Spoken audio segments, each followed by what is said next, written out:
আপনারা আমার কাছে অভিভাবকের মতো আপনারা দেখিয়ে দেবেন, শিখিয়ে নেবেন, এবং আপনাদের যা যা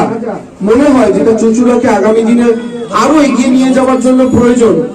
আমরা আগামী দিনে আমরা আমাদের টিম, আমাদের দলীয় কর্মীরা আপনাদের এলাকায় এলাকায় যাবে, বাড়িতে বাড়িতে যাবে, আপনারা নির্দ্বিধায় সবটা আমাদেরকে জানাবেন। 100টা জিনিস আপনারা আপনাদের থেকে যদি আমাদের কাছে আসে, আমি এটা আপনাদের মাইক ধরে কোনোদিন বলবো না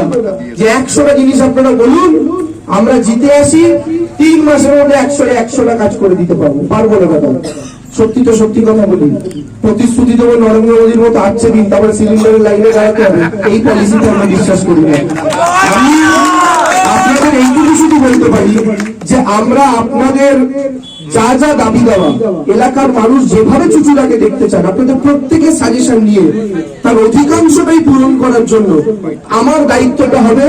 মমতা বন্দ্যোপাধ্যায় এবং চুঁচুড়ার মাঝখানে একটা সেতুর, একটা ব্রিজের, এবং সেই ব্রিজের মাধ্যমে যেমন সরকারের বার্তা আপনাদের কাছে পৌঁছে দেওয়া আমার দায়িত্ব হবে, তেমন আপনাদের বক্তব্য সরকার এবং চতুর্থবারের জন্য যিনি বাংলার মুখ্যমন্ত্রী হতে চলেছেন সেই মমতা বন্দ্যোপাধ্যায়ের কাছে পৌঁছে দেওয়াটাও আমার দায়িত্ব হবে। ফলে আপনারা ভরসা রাখবেন, শুধু এইটুকু বলতে চাই।